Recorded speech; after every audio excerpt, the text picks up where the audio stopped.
Okay, here is a question from John Emmerich. When praying for healing, what is the basis for commanding in Jesus' name versus asking in Jesus' name for healing? Do I command healing or ask for it? I don't think you command healing. If you can only command healing if you have the authority to effectively direct it, to speak to it. I don't think we have that. If we did, if you command healing, then healing is done. Jesus had that authority, and he delegated that authority in a limited way to his disciples when they went out on special mission trips, and we see that clearly.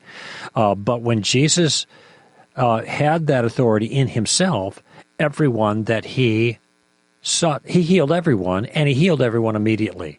Incidentally, I remember talking to Nabil Qureshi about this years ago before he died. And he was making the point, well, Jesus healed everybody, so that's why he was confident he was going to be healed, which he wasn't. And he was a great man of faith, okay? So he wasn't lacking there, in my view. But Jesus also healed everybody immediately.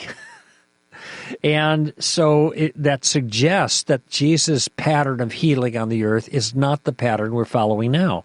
Otherwise, everyone, at the command of the authority of the believer to declare the healing, just as Jesus did, would be healed, period. Now, sometimes the Word Faith crowd will say, well, you're not healed because it's your problem.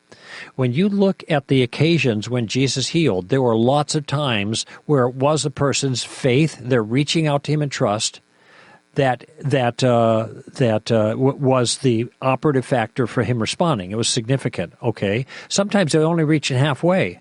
I believe, help my unbelief. I just read this yesterday. The leper, Matthew 8, 5, 6, 7, 6, 7. Yeah, Matthew 8. The leper says, if you are willing, you can heal me. And Jesus says, I'm willing, be healed. So he wasn't presuming on Jesus. That's my prayer, by the way, when I pray for healing, if you're willing. I don't know if God's going to be willing. Sometimes he's not. How do I know that? Because he doesn't heal. At least not at that moment. Sometimes not ever.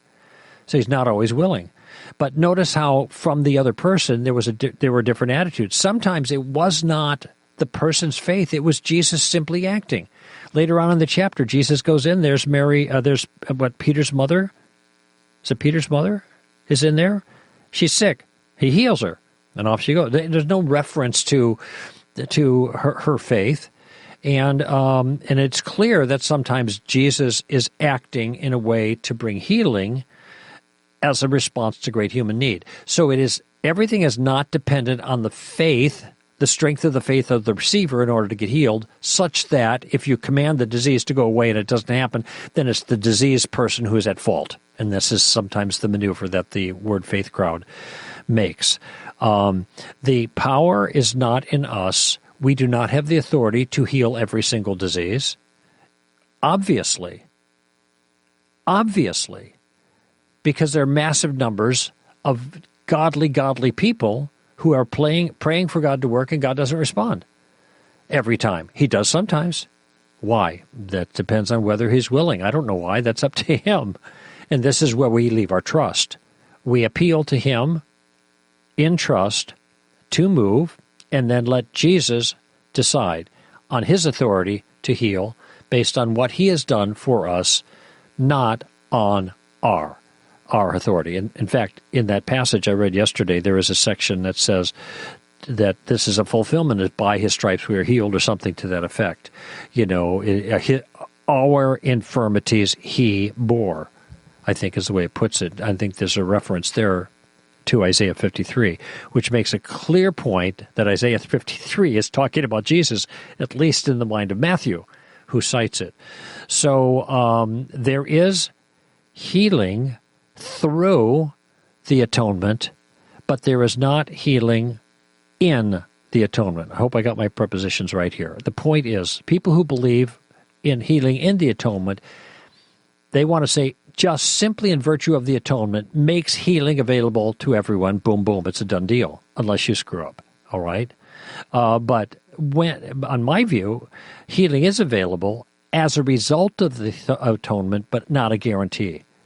In virtue of the atonement, God extends his mercy to heal when he chooses. It's based on his authority, not our authority. And the circumstance where the disciples were sent out, They were sent out very specifically in the short-term missionary trips, so to speak, to do very specific things, and they did those things, and they were given authority to do that. And the church in general, in the Great Commission, the end of the Gospels, is given an authority to accomplish these things too, but not machine-like. Every time you say these words, boom, the demon gets cast out, or the person gets healed. It doesn't work that way. I think it does work that way more with demons, but I don't think it works that way with people and healing. That's a whole different category of things.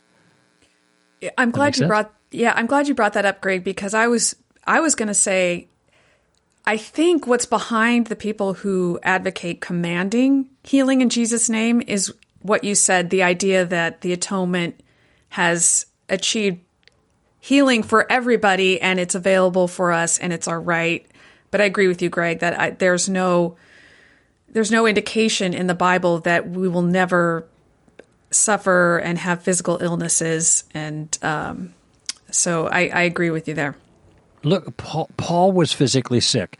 He there are two occasions that stand out. One, he's appealing, I think, to the Galatians, and he says, "You know that when I first came to you, I came to you in weakness, and I was sick."